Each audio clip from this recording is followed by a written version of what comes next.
Kami dari kelompok 2 yang beranggotakan Karisal Dimas Nugraha, Irsyadia Alkotsari, Mar'atusani, dan Zalfa Diani Andiska. Nah, di sini kami akan membahas dengan topik guru bicara siswa diam.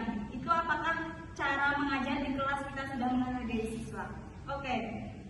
Pertanyaan pertama yang akan kita diskusikan yaitu tentang apakah metode satu arah menghormati siswa sebagai manusia yang berpikir.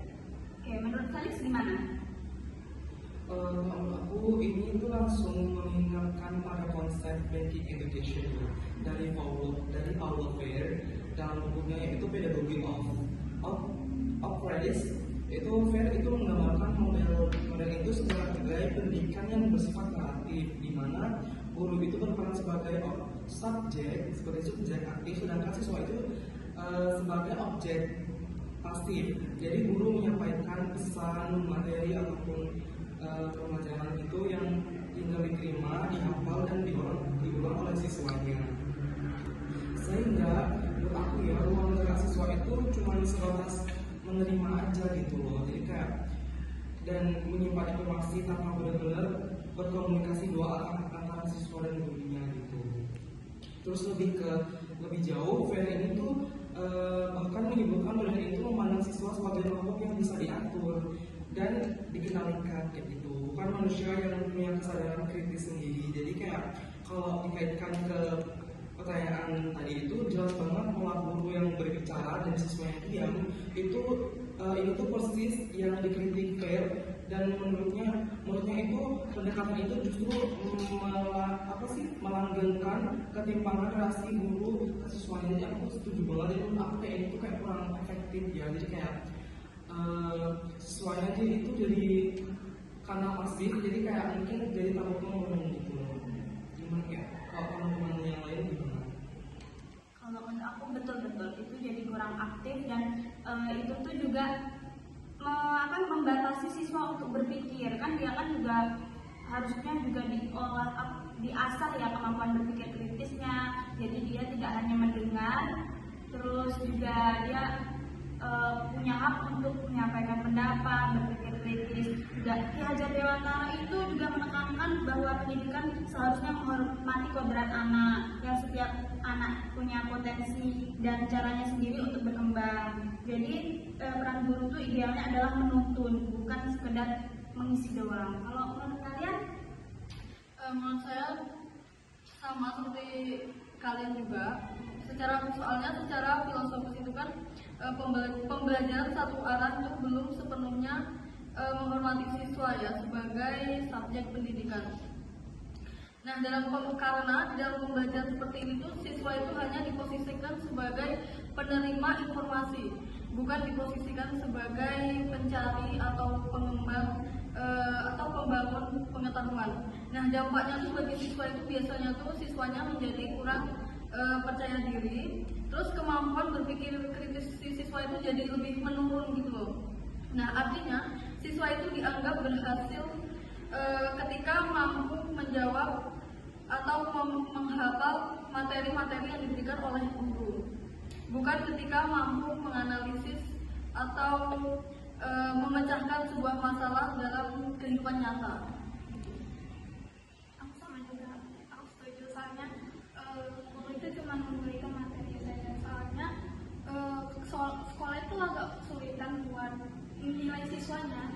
Soalnya kalau menilai siswa dari sikapnya saja juga sulit, tapi sekarang sekolah itu menilai dari nilai ujian. Jadi guru itu cuma menyampaikan materi dan tidak memberikan masukan kayak seperti yang dari Haji Dewantara sebutkan, kayak ilmu kitab atau yang kita diajarkan dahulunya itu udah nggak diterapkan lagi gitu. Jadi kesimpulannya itu tidak relevan ya kalau cuma satu arah doang. Iya, aku setuju banget sama jawabannya tadi kayak bilang kalau misalkan nggak ada interaksi dua arah antara siswa dan gurunya, itu kan siswanya mungkin jadi lebih tingkat berpikir kritisnya itu menurun ya. Jadi kayak mungkin siswanya itu jadi lebih takut ngomong ya. Jadi kayak nggak tahu cara ngomong gimana, mungkin untuk bertanya aja bingung ngomong gimana gitu loh. Mungkin kayak jadi nggak pede gitu, kayak nggak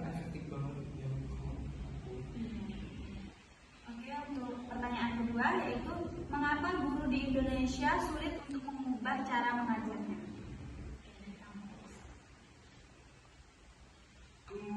Dari sumber yang aku baca ini tuh ternyata hal kayak gini tuh juga udah dibahas di beberapa kajian pendidikan Indonesia.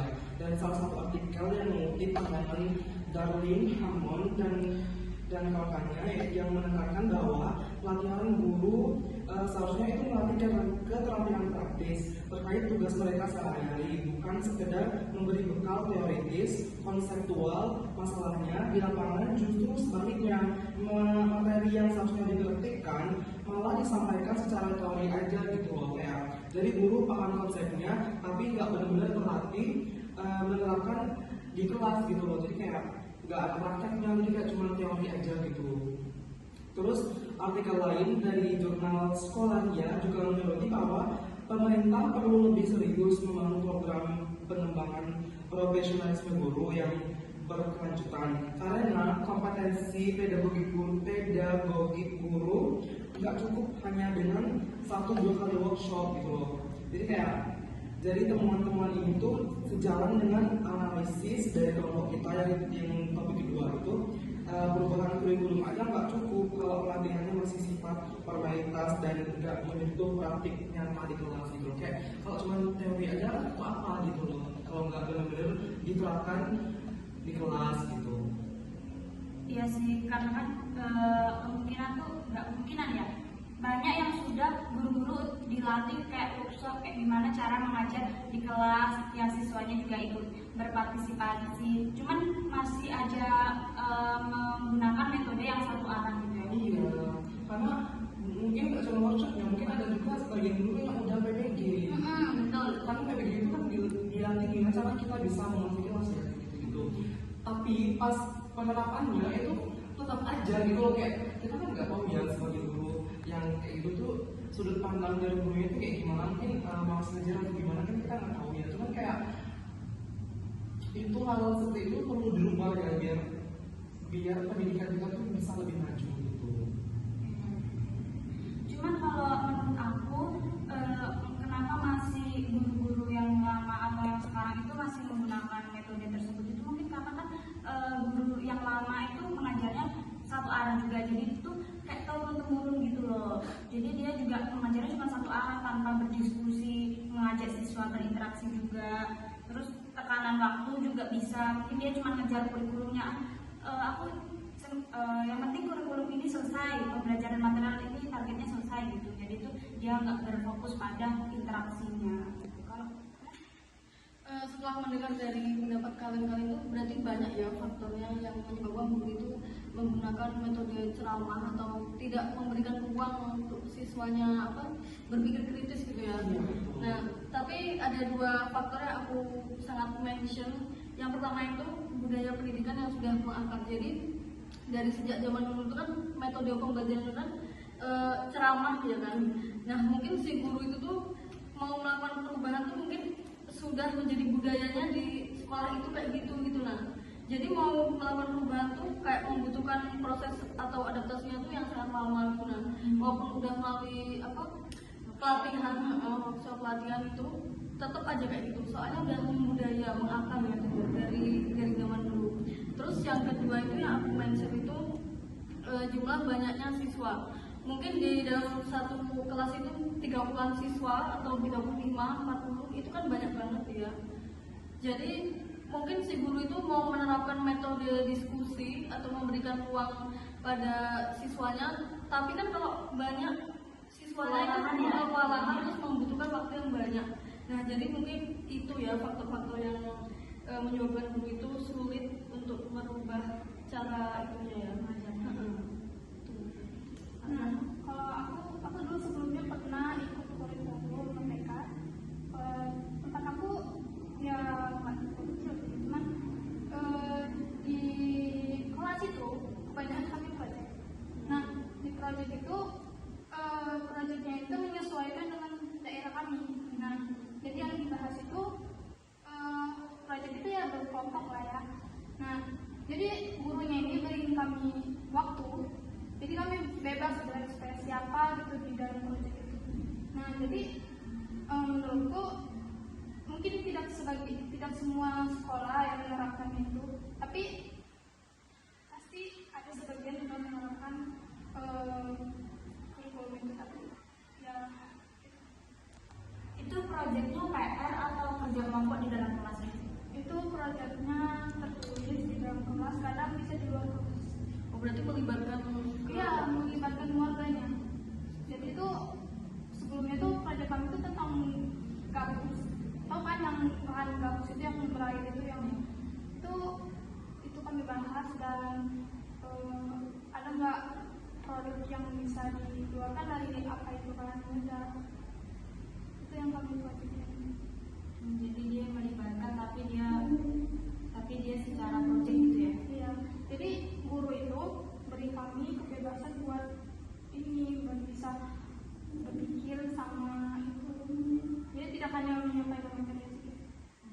Malah bagusnya gitu loh. Iya, Kan jadi kita jadi lebih paham materinya juga kan, jadi lebih ke have fun-nya ada juga. Jadi pembelajaran itu jadi lebih enjoy. Kayak kalian tadi kan itu kalian turun temurun gitu. Kayak yang harusnya udah sadar itu turun temurun, harusnya si guru ini tahu dong ini kayak gitu apa enggak gitu. Harusnya itu bisa dirubah gitu loh. Kenapa? Kayak tetap aja ada guru yang melakukan model pembelajaran yang seperti itu gitu.